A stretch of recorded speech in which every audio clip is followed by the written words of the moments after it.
Hey guys, here we are starting chapter 2. In chapter 2, we're going to be talking all about organizing data. So this section 2.1, 2.2, and 2.3 will be all about that. If you remember back in chapter 1, what we covered was introduction to stats and collecting data. We looked at simple random samples in 1.2 and why it's important to randomize your samples so that you're getting accurate data. In 1.3, we dove into different parts of statistical studies. Are we running an experiment? Are we going to do an observational study? Do we want to look at the population or just a sample of the population? We talked about all those different things that go into how we're going to collect our data. Chapter 2, we move on into, okay, we have our data from an accurate source. Now, how do we organize it in a presentable fashion? In 2.1, we are going to introduce different types of graphs. 2.1 will probably be mostly review for you. 2.2, we're going to learn a lot about histograms, which will take up the bulk of the chapter, and then we'll get into a couple other graphing types in 2.3. So let's dive into 2.1. So the first type of graph you're going to see when we have statistics, the first thing graph that may come to your mind that you probably already know about is a bar graph. Okay, bar graphs are often used to organize statistical data. So what is the important features of a bar graph? Well, they can display qualitative or quantitative data. We talked about these terms in 1.1. Qualitative being word-based data, or data put into categories, and quantitative being numerical data. You can see here in this first example, right, I have different genres of movie. This would be qualitative data, okay? Qualitative data.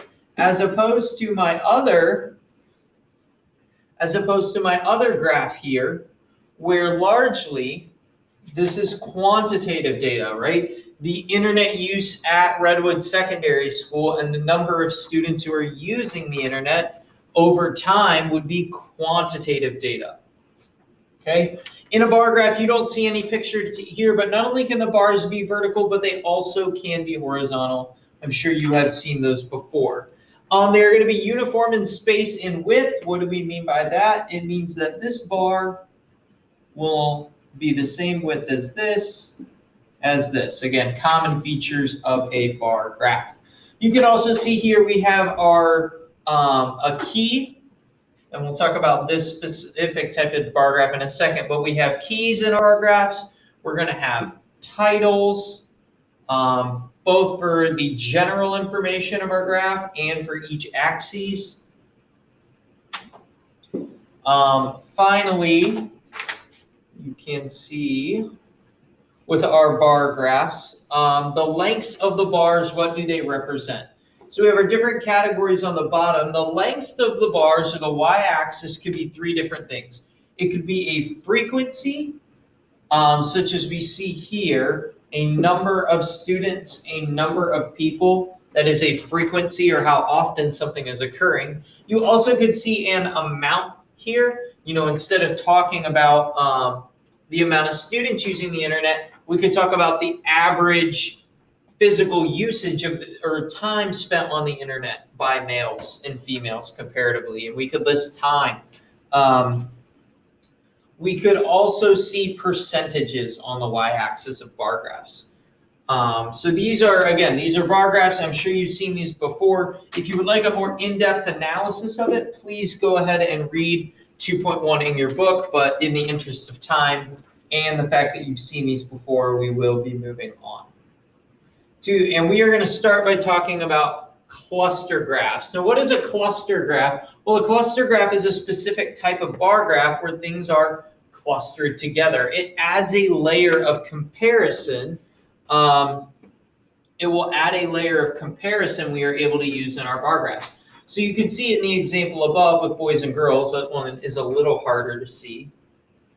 With our example of boys and girls, this is absolutely a bar graph, but it is a cluster graph, the specific type of bar graph, because not only are we looking at internet usage and the amount of students using it, but we have created a cluster graph here by dividing it into males and females within each bar. This is known as a cluster graph. Again, it adds another level of comparison so we can look at and organize our data. The next type of graph we will be talking about, again, is another specific type of bar graph. It is a Pareto chart. A Pareto chart, again, specific type of bar graph. Not all bar graphs are Pareto charts, but all Pareto charts are bar graphs. So what are the features of a Pareto chart? Well, I'm going to exclusively use frequency on my y-axis. Again, 3 different types of things can be on a y-axis for bar graphs: percentages, amounts, or frequencies. Again, the Pareto chart will exclusively use frequency, and it's always going to be decreasing in nature. A great example for using a Pareto chart would be reasons you run late.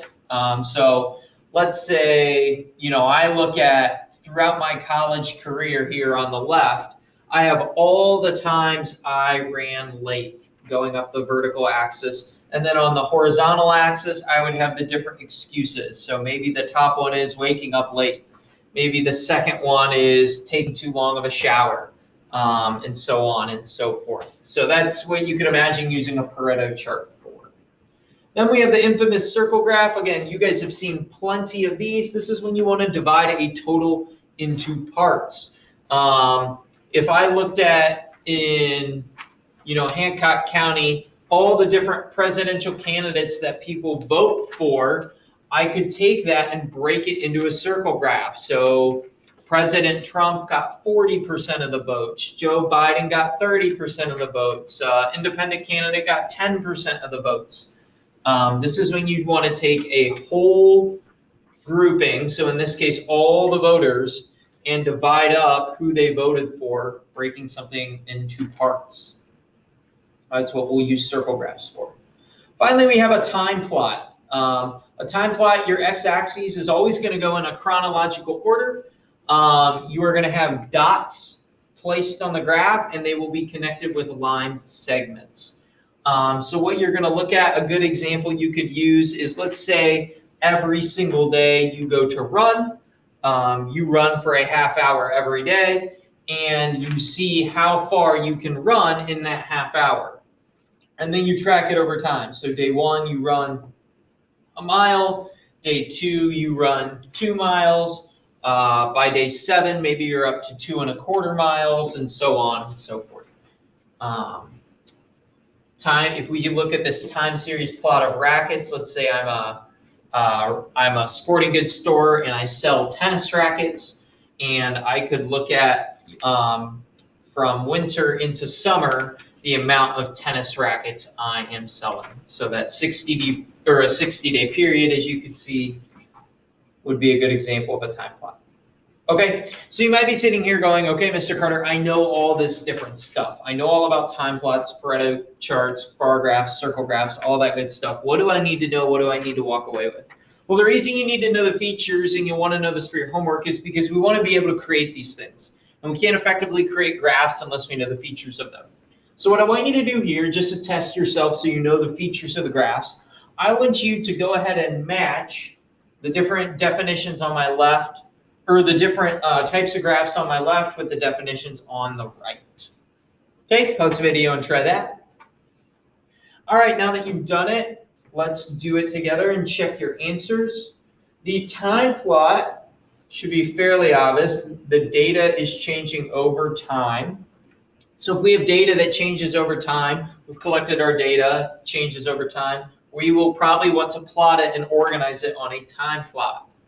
If we have a frequency of events or categories in decreasing frequency, we could organize that effectively in a Pareto chart. Again, the example I give, reasons you run late, you could have on the vertical axis how many times you ran late, and on the horizontal axis, you could have the different reasons you ran late. The most predominant becoming first, down to the reasons that you don't really often use toward the end.